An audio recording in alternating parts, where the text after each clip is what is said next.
Hey, welcome back to the Think Bigger Real Estate Show. I am your host, and I am fired up today about who I have with me here in studio to teach you all about Instagram.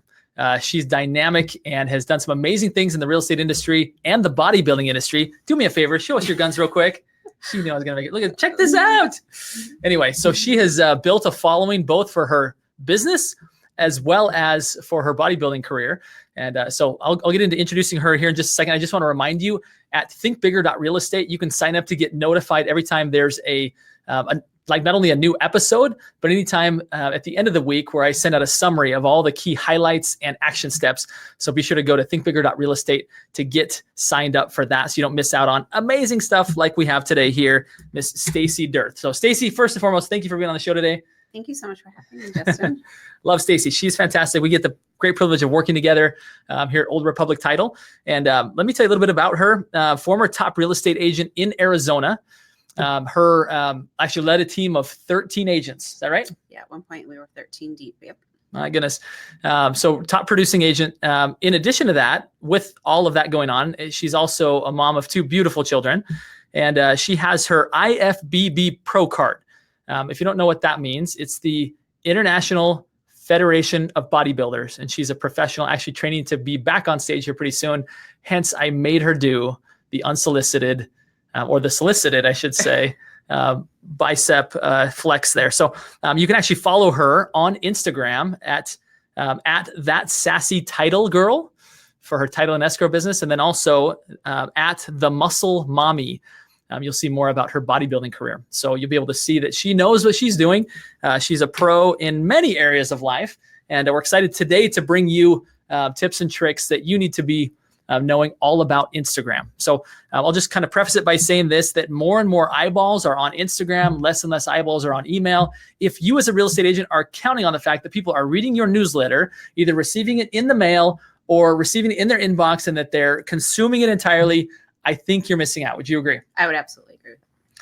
That there is more and more attention being given to these social mediums, in particular Instagram. And it's a place where you need to be. Not only do you need to be there present, but you need to be there correctly. Correct. And let's talk about what is one of the biggest maybe pet peeves or mistakes that you see real estate agents making when it comes to their Instagram account? You know, I think we as real estate agents, and I can say we, since I spent 13 years doing that, I think that we are so pushed to market the properties that we have. And so, you know, it's like, get the property out. And so we're trying to sell our properties on Instagram, on social media. And really, I think that what we should all be focusing on is making connections on Instagram. So, you know, instead of putting out, you know, this is the latest and greatest property, which is great, and we need to do that, we also need to be making connections. We need to be letting people in to the real us, who we really are. Yeah. Because people want to buy from people that they know and they trust and they like. And if they don't know they know us, trust us, like us, then they're not going to buy anything from us, right? I love it. You know, I see people, I've actually gone to realtor, that's not news feeds. It's their tiles or their profile, I guess is what you call it. Yeah. So their profile. So the grid would be your, yep. And all you see is houses. And I think maybe real estate agents feel like that they have a following in Instagram. And so they're going to, like you said, sell houses through it. And that's going to, and even their clients are like, great, our house is featured there. But that house is one of so many. And there's no human connection. I know when I see that, I'm not drawn to want to stare at it, right?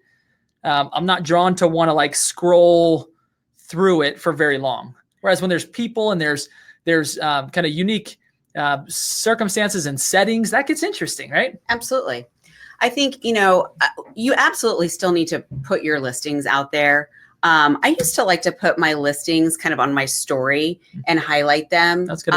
Anything that was jaw-dropping would go in my feed as a permanent tile there. But, you know, I think that more importantly, I've sold houses directly from Instagram.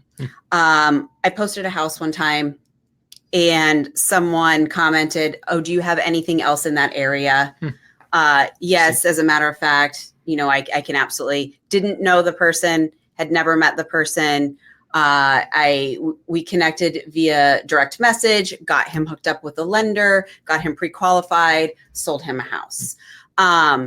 Did I sell that house on Instagram to that person? No, I didn't. But what happened was I made a connection with him. He had been following me. He had been following along. He felt that he could trust me by what I had put out there. And therefore he reached out. I sold him a house. I didn't pay for that marketing. It was free marketing, you know? But the key was that your entire profile wasn't filled with houses, right? It was occasionally in there. Absolutely. But you were more selling the fact of who you are as a person. Correct.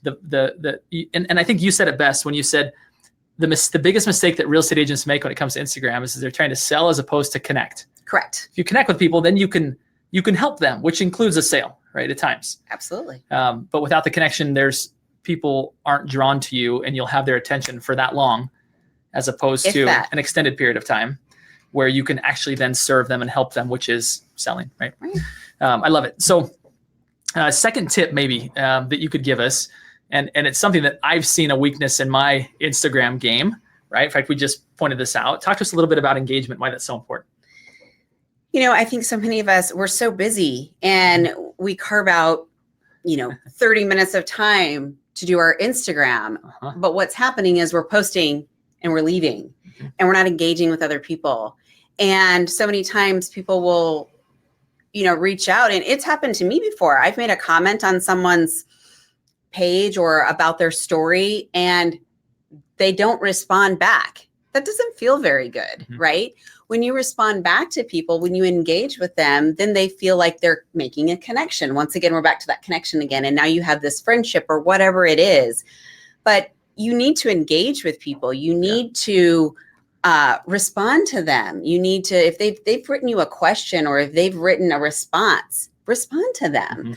Engage with their post. Say, that's amazing. That's, I saw a post yesterday that was a Portland realtor had put out a little tidbit about what you could have in the Portland city limits. You can have 3 chickens. If you don't like chickens, you can have doves or pigeons or pygmy goats or whatever it is. And I was like, yes, I want chickens. And so I responded to that, and made a comment on their page, but just trying to engage with them. Now, I would expect that they respond back, right? We'll see, right? Not yet, but we'll see. But yeah, that's, those are things that you need to reach out to people, make them feel that connection with you. I think it's like I've made the analogy before that social media is like a party, right? And if you show up at the party and all you do is talk and don't ever listen, or people ask you a question, you turn around and walk the other way, you probably would not get invited back to that party. Right? Absolutely. And what I hear you saying is that part of being a good party attendee and getting invited back and having that crowd of people around you that want to hear what you have to say is asking, listening, engaging, all of that, which again, I think a concern that I have and that others have, I'm sure, is that how do you not let social media take over your entire day? There's agents that are social media rich, but money poor, right? Absolutely. So you've done both, where you've been a social media influencer and you've had a great business. So is there some tip that you can give? Do you post time block? I'm going to post at this time, and then I'm going to come back later on and engage, to where it's not like filling every minute that you could probably be out face-to-face or voice-to-voice connecting with people? I think that's something that I'm a huge time blocker. So it's just like everything in life, right? It's all about your daily schedule. And so for me, I do it all at the same time every day. Like, I work out at the same time every day. I post at a similar time every day. Now, I might add to my story throughout the day, but I'm always interacting with people. When I get up in the morning, and I'm having my coffee, that's when I'm scrolling, interacting with people, doing a post if I can.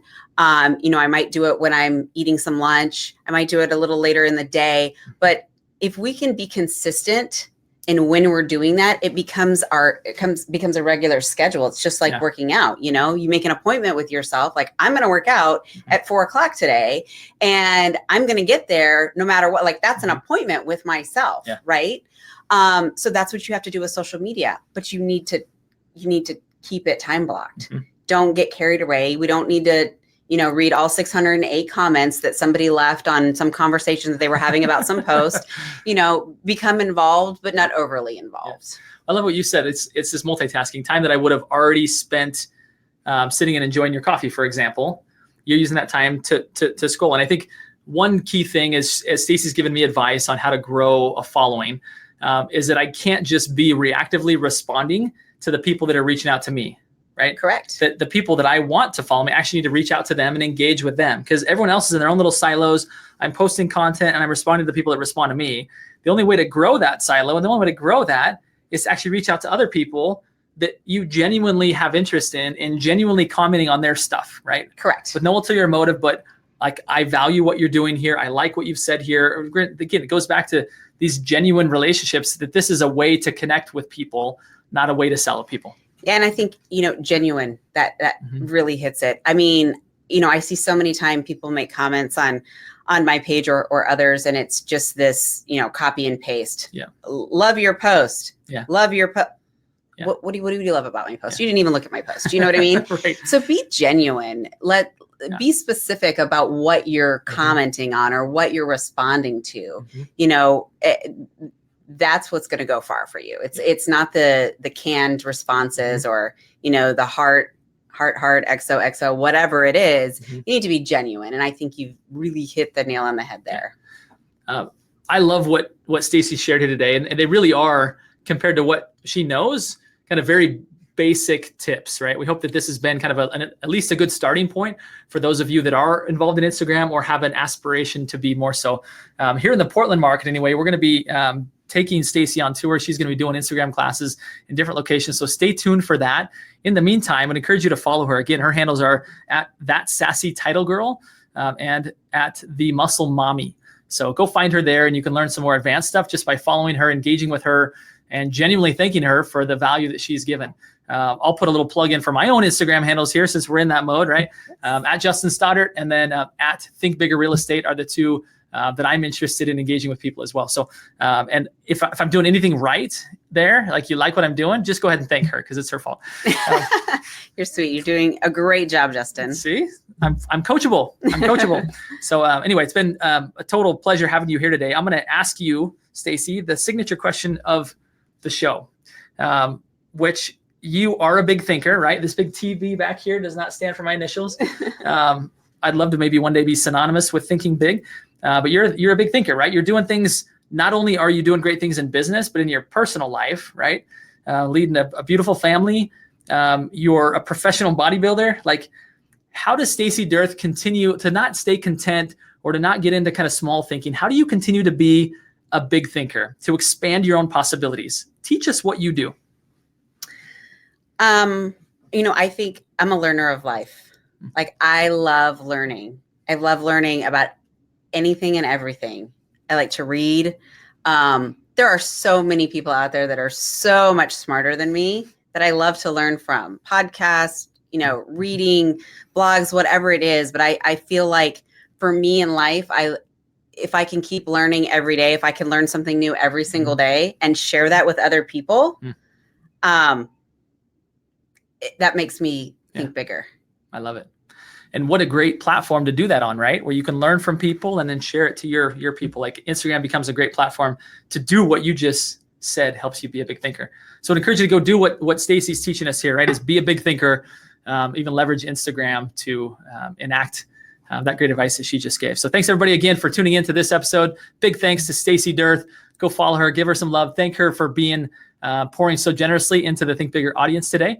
And we are excited to hear your feedback on that. And my final request, which you're used to hearing, are 3 simple words. It's go think